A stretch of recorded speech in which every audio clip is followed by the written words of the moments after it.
Bonjour à tous, j'espère que vous allez bien. Aujourd'hui, je te donne 3 trucs pour préparer ton avenir financier. C'est parti.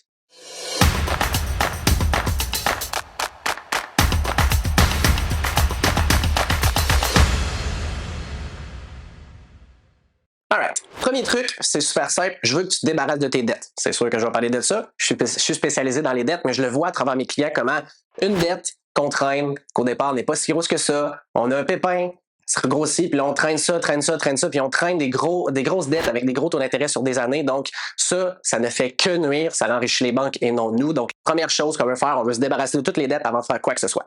Deuxième point, c'est une fois qu'on s'est débarrassé de toutes les dettes, idéalement, ça nous coûte moins cher. Et à la fin du mois, que ça soit 1 pièce ou 2000 ou 5000, il est supposé en rester un petit peu si jamais on a préparé un budget en conséquence. Donc, une fois qu'on a préparé le budget, l'argent qui est supposé de rester, oui, il faut profiter de la vie aussi, mais moi, j'applique la règle du 50-50.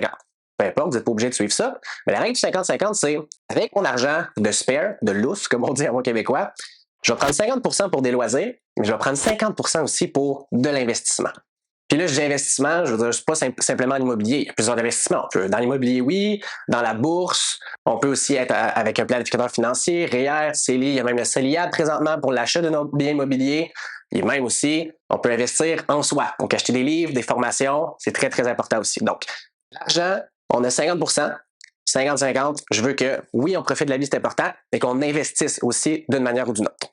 Troisième point, c'est de ne pas vraiment se fier aux autres. Parce que là, à l'ère qu'on est sur Internet présentement, quand on regarde les médias sociaux, que ce soit TikTok, Instagram, Facebook ou un autre, on dirait que tout le monde est millionnaire. Tout le monde est expert, tout le monde est millionnaire, tout le monde donne des conseils, mais au final, c'est important, oui, de prendre des conseils des autres, mais de s'assurer que cette personne-là est qualifiée. Ça, je veux dire, moi, je ne prétends pas être un expert dans tous les domaines, mais les faits sont que j'ai aidé à économiser, j'ai aidé plusieurs centaines de clients à économiser, puis je suis rendu au-dessus de 2, 3, 4 millions de dollars d'économiser. Fait que tu sais, je sais un peu de quoi je parle dans les finances personnelles. Maintenant, dans l'investissement, je vous conseille d'aller voir puis d'écouter des professionnels, que ce soit des planifs ou des conseillers financiers, c'est super important.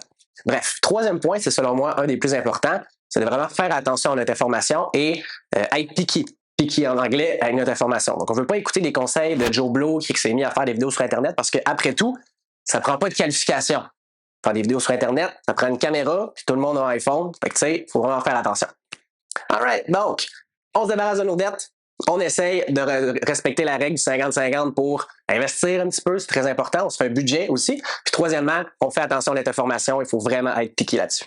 C'est tout pour moi aujourd'hui. J'espère que vous avez apprécié la vidéo. N'hésitez pas à liker et commenter si vous avez des questions. Ça va me faire plaisir de répondre. Ou sinon, vous pouvez simplement m'appeler. Mes coordonnées sont partout sur ma page Facebook. Sur ce, je vous dis à la prochaine pour une prochaine vidéo.